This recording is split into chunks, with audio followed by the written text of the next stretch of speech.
My mother-in-law burned my late mother's dress, so I walked in black and publicly exposed her crimes as police arrested her. I met James on the intensive care floor of St. Mary's Hospital. At the time, I was a nurse with 10 years of experience, assigned to care for James, who had been hospitalized with injuries from a car accident. My first impression was that he was an arrogant, rich man, but as I continued providing daily care, I became drawn to his sincerity and kindness. "Margaret, I am so glad to have met a woman like you," James said as he took my hand on the day of his discharge. At that time, I still did not know he was the son of the distinguished Williams family in Boston. I had only heard that he worked in finance. 6 months after our first date, James proposed to me in Boston Park as he offered me a simple but beautiful diamond ring. His eyes reflected both anxiety and hope. "My family is a bit complicated, but I love you. I believe we can overcome anything together." I understood the true meaning of those words the day I first met his family. James's mother, Eleanor, was a well-known philanthropist in Boston who served on the boards of multiple organizations. On the day I was invited to her mansion, my hands were trembling with nervousness. "Welcome, Margaret." Eleanor's voice was as cold as ice. Beside her stood Diana, James's sister. I had heard she was unmarried and lived with her mother. Their eyes appraised me as if sizing me up. "Please sit down. Nursing must be such demanding work." Eleanor's words showed no genuine interest. She was merely looking for conversation starters. When I mentioned my small house with a garden, she said condescendingly, "Well, what a lovely little house. Jamie has always been such a sensitive boy since childhood. That is why he needs someone special," Diana said with obvious sarcasm. By emphasizing the nickname Jamie, she seemed to be highlighting the long history between them and James that excluded me. From that day on, as the wedding preparations progressed, the harassment from Eleanor and Diana gradually escalated. "This venue is not suitable for the Williams family standard. Does not that cake look a bit cheap? The font on the invitations should be more elegant." Each of their comments left small wounds on my heart. James noticed but prioritized respecting his mother. "Margaret, mother is old-fashioned. Could not you compromise a little?" I nodded silently to those words, but inside, I was disappointed. However, the most painful moment was when Eleanor mentioned my background in front of her friends. "Margaret is such a hard worker. Her father worked in a factory and her mother passed away early. Still, she managed to become a nurse. How admirable." After that party, I cried in the car. James hugged my shoulders apologetically, repeating, "They will understand eventually." But I could not imagine that day would ever come. In the midst of this, I made a decision. I would wear my mother's heirloom wedding dress. My mother, Lillian Harrison, had passed away from cancer 5 years ago. She was a strong woman who raised me as a single mother until the very end. "I am planning to wear Mom's dress," I told James. He looked a bit troubled. "Mother says she wants to buy you a new dress. It is such a generous offer, but this matters to me." Eventually, James respected my wishes. However, at that time, I had no idea that this decision would further anger Eleanor and Diana 1 week before the wedding. Eleanor suddenly visited my home. Diana was with her, carrying a shopping bag from an expensive boutique. "Margaret, I found a lovely dress for you. I want you to wear this." She took out a cream-colored, simple dress from the paper bag. It was indeed beautiful, but it was not what I wanted. "Eleanor, thank you, but I have already decided to wear my mother's dress." The smile disappeared from Eleanor's face. "But that is old, is not it? If you are becoming a member of our new family, you should have a dress suitable for a new beginning. My mother's dress is special to me." "Oh, I see." Eleanor placed the shopping bag on the table. "I was just trying to understand the feelings of a daughter who lost her mother. How disappointing." After they left, I took out my mother's dress that I had carefully stored in the closet and looked at it with some anxiety. That simple yet elegant dress reminded me of my mother's beauty and strength. "Mom, I want to be strong like you," I whispered, looking forward to the wedding day. The morning before the wedding day began with soft, early summer sunlight. The light streaming through the windows of my small house in the Boston suburbs gently illuminated the bedroom. The clock showed 7 o'clock, and I was already awake, staring at the ceiling with a mixture of nervousness and anticipation, thinking about tomorrow's wedding. "Margaret, are you up?" It was a call from my best friend, Sophia. She was serving as my maid of honor and helping with the wedding preparations. Yes, I am already up. Could not really sleep. Of course, tomorrow is the biggest day of your life. We need to go to the venue today for final checks. I will pick you up. After hanging up, I went to the closet to check my mother's wedding dress again. The vintage dress with elegant lace sleeves and pearl beads gleamed, just like in the photos of my mother when she was young and beautiful. Mom, tomorrow you will walk down the aisle with me too. I lightly kissed the dress and started preparing breakfast. At that moment, the doorbell rang. Good morning, Margaret.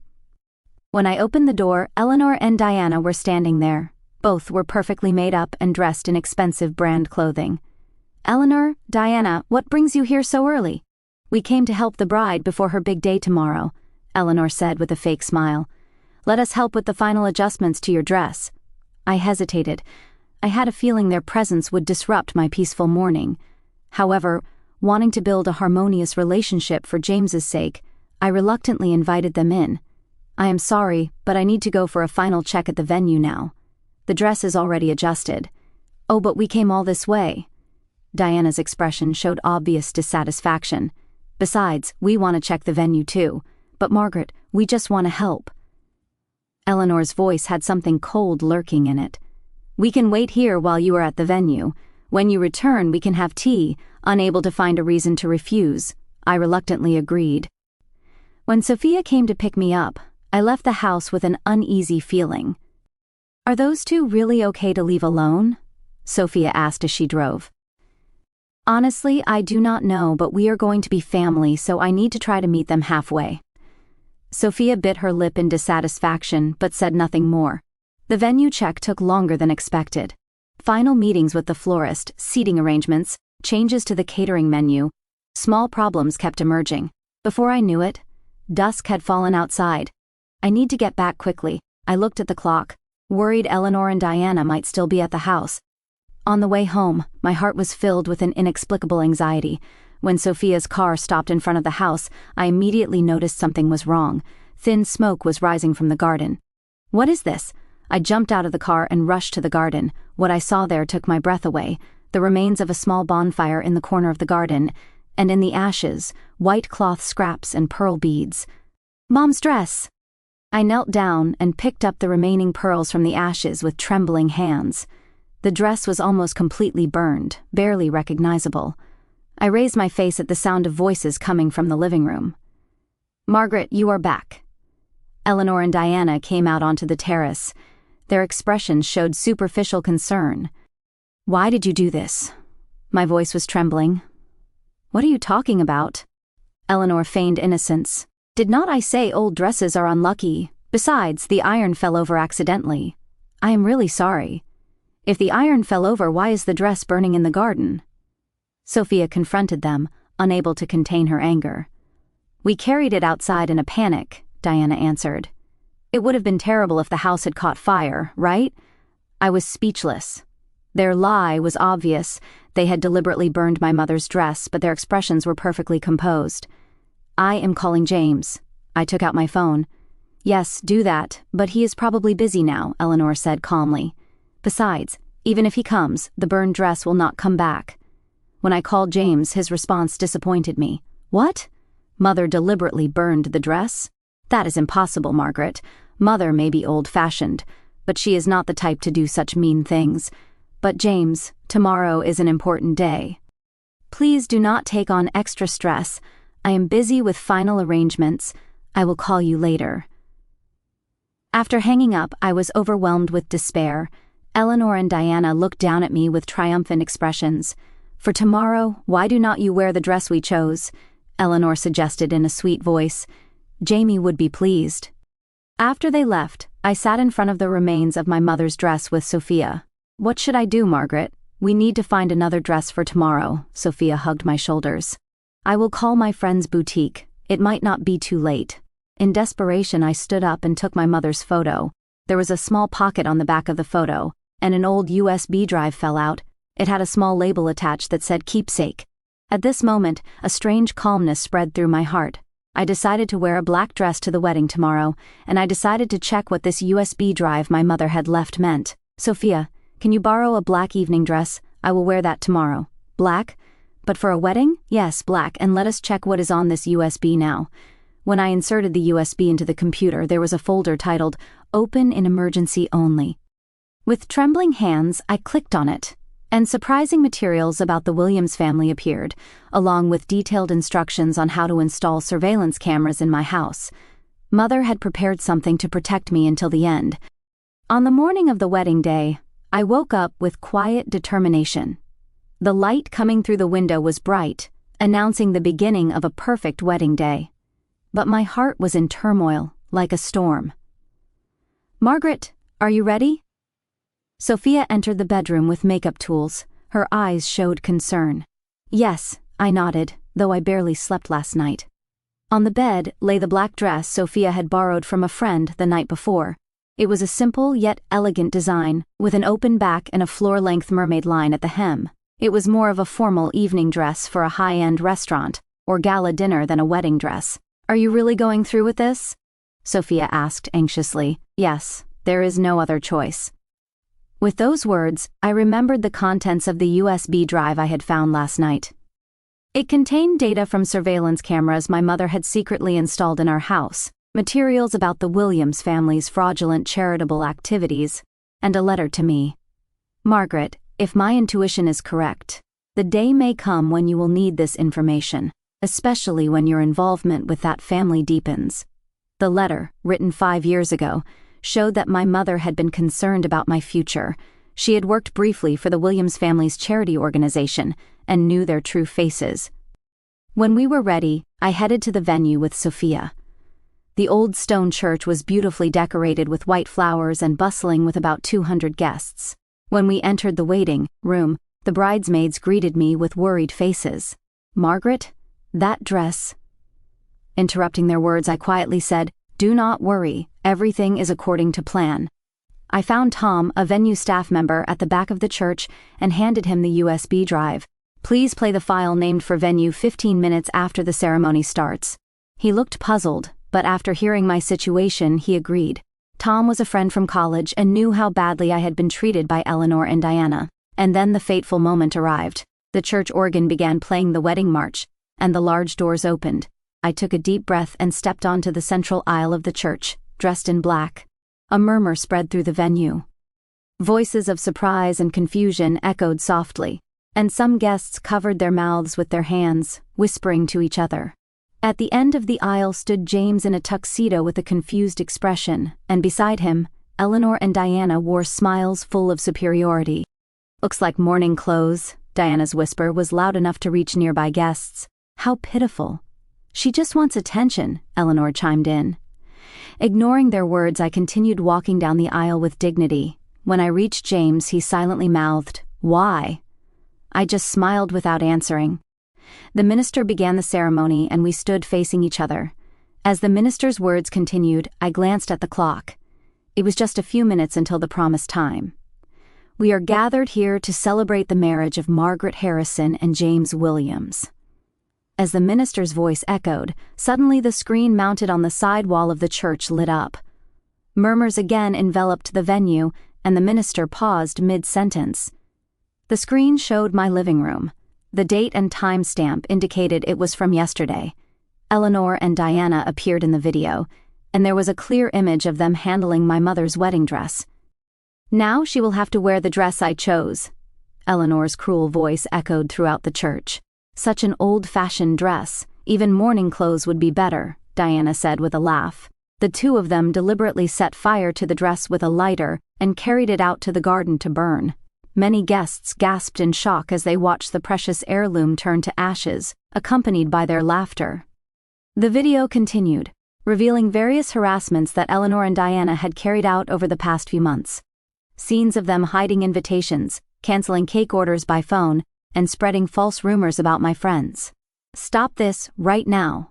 Eleanor stood up and shouted, "This is edited footage."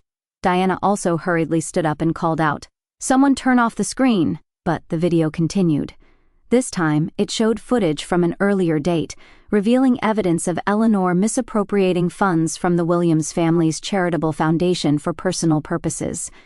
It showed Eleanor creating fake receipts and giving instructions by phone to transfer part of the donation money to her own bank account. This was the material my mother had left for me. "This is a crime," Eleanor shouted, her face red, and began walking toward the exit. Diana followed her, trying to escape. In the silent church, I took the microphone. "Eleanor, Diana, my wedding is not over yet." My voice was calm, but it contained the anger and determination I had been suppressing. The two stopped and turned back with fearful expressions. James stood stunned, but eventually took a deep breath and took my hand.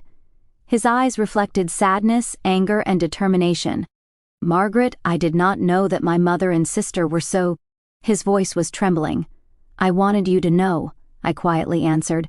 "This is how I have been treated by your family. You did not believe me." James was silent for a moment, then turned to face the guests. "Everyone, I apologize for today, but this is the truth. My mother and sister burned Margaret's precious heirloom and tried to ruin our wedding." He gripped both my hands tightly and continued with a serious gaze. "I cannot forgive my mother and sister's actions. Today marks the beginning of our new family. Margaret, I love you. Whether in a black dress or any other appearance, you are beautiful." Eleanor and Diana were now completely isolated. Unable to bear the cold gazes of the guests around them, they began walking toward the exit. However, the church doors opened from the outside, and 2 police officers entered. "Miss Eleanor Williams, we would like to speak with you about embezzlement charges." The materials my mother had left also included instructions on how to report to the police. I thanked my mother in my heart. "This is a misunderstanding," Eleanor shouted, grabbing a police officer's arm. Her perfect makeup began to crumble with sweat, far from her usual dignified appearance.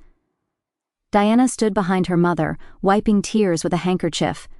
The church fell silent, and 200 guests watched the situation with bated breath. In the heavy atmosphere flowing through the venue, I took the microphone. "Everyone, please do not let this ruin my wedding." My voice was surprisingly calm, despite being exhausted from the events of the past 24 hours. I felt a strength welling up from deep inside. It felt as though my mother's strength was supporting me. "Officers, could you please detain them until the ceremony is over? They are family members after all." The police officers exchanged glances and nodded slightly. "We would like to speak with you at the station once the ceremony concludes." The minister cleared his throat, trying to ease the tension. "Shall we continue with the ceremony?" James squeezed my hand firmly and smiled in a way that showed his deep gratitude. However, just as the ceremony was about to resume, Eleanor raised her voice again. Wait, I have something to say." She began walking toward the altar with trembling legs. The police officers tried to stop her, but I raised my hand to halt them. When Eleanor stood before James and me, her eyes reflected emotions I had never seen before, fear and anger mixed with a hint of regret. "Jamie, I was only trying to protect you." Eleanor's voice was small and shaking.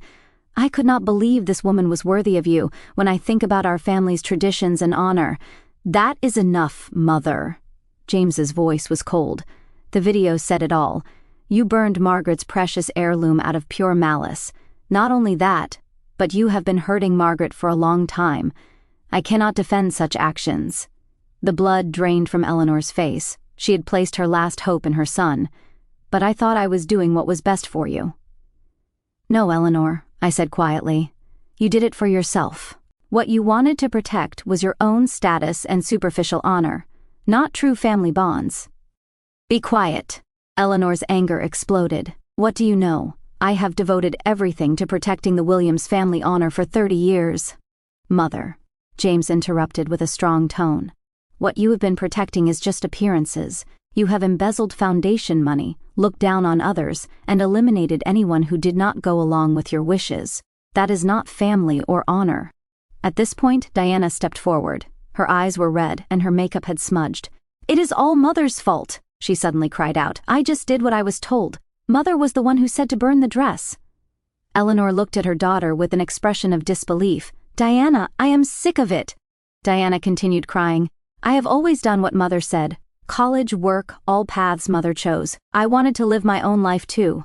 Guests held their breath as they watched the family fracture exposed in public.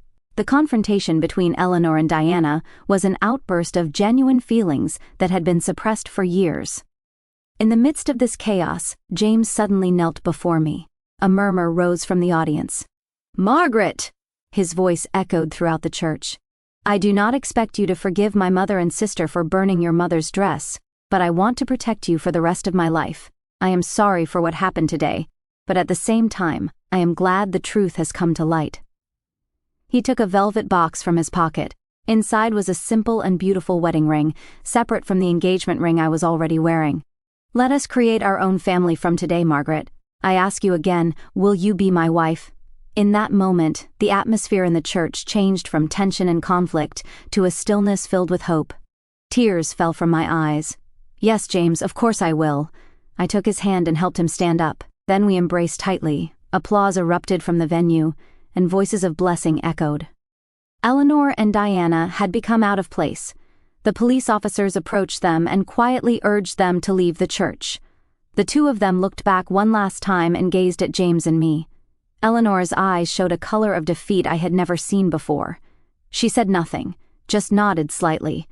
Diana grabbed her mother's arm, and they turned sideways and left the church. After they had gone, the minister began the ceremony again. "This is truly a testament to love. I bless these two who have overcome difficulties and are bound by truth and sincerity." The ceremony, after its unexpected turn of events, became more meaningful. My best friend, Sophia, took the microphone and began her speech. "Margaret, black is the color of new beginnings. It is a testament to having overcome everything. Today, you became not just a bride, but a symbol of strength and dignity." At her words, I smiled from the heart. Approaching the wedding in a black dress was certainly not an ideal choice. However, it had become a symbol of the bond between my mother and me, and of the courage to face the truth. By the time we exchanged vows and rings, the atmosphere in the church had completely changed. The initial tension and confusion had disappeared, and everyone present had become witnesses to true love and courage. By the time the ceremony ended and we left the church, the outside was enveloped in a beautiful twilight. Guests threw rice and flower petals to bless us, surrounded by the warm smiles of family and friends. In the car heading to the reception venue, James took my hand and quietly said, "Margaret, you are truly wonderful today. I feel like I have fallen in love with your strength and kindness all over again." "You were wonderful too," I returned his gaze. "Thank you for finally taking my side." "It was too late," he said apologetically. "I should have realized sooner. But I promise, from now on, we will walk through our new life together, hand in hand." Looking at the setting sun outside the window, I spoke to my mother in my heart. "Mom, you protected me until the very end." "Thank you." When we arrived at the reception venue, we were introduced again as bride and groom. I, in my black dress, was no longer an unusual presence, but stood proudly as the star of the day. As we danced, laughed, and received blessings, James and I were taking our first steps as a family in the true sense. It had been a long and difficult journey, but perhaps it was a trial to strengthen our bond. I touched the shoulder strap of my black dress lightly and smiled. 1 month later, James and I held another small wedding ceremony in a lush garden in the Boston suburbs, surrounded by about 50 close friends and colleagues. This time, it was a wedding in the form I truly wished for. What I wore was not my mother's dress, but a pure white simple dress adorned with my mother's heirloom pearl brooch at the neckline. The design was modern, yet somehow retained echoes of my mother's dress. It was created by Sophia in collaboration with a local designer. "Margaret, you are truly beautiful." Tears welled up in James's eyes. For the past month, he had been rushing around for our new life while dealing with the issues of his mother and sister. Since that day, the relationship with Eleanor had been completely severed. She had been charged with embezzlement from the charitable foundation and was currently out on bail, but her position in society had completely collapsed. The local newspaper reported her case with the headline, "Fraud Behind the Mask of Charity," revealing the reality of years of false charitable activities. Surprisingly, Diana chose to distance herself from her mother and testify as a witness for the prosecution. Released from her mother's control, she seemed to have begun walking her own life's path for the first time. Last week, an apology letter arrived from her. I am truly sorry I followed my mother's orders and hurt you. I am not asking for forgiveness, but I hope someday you might listen to what I have to say. I was not ready to meet her yet, but I thought that day might come someday. Meanwhile, James was proceeding with the legal process to reclaim control of the assets left by his father. Those assets, which Eleanor had been mismanaging improperly for years, were rightfully James's inheritance. He used part of it to purchase our new home, a small but warm house in the Boston suburbs, the place for the beginning of our new life. Cheers to Margaret and James's happy future. Led by Sophia, all the wedding attendees raised their glasses. There were colleagues from the hospital, my old friends, and James's few relatives and friends. Surrounded by their smiles, I felt for the first time the warmth of a family in the true sense.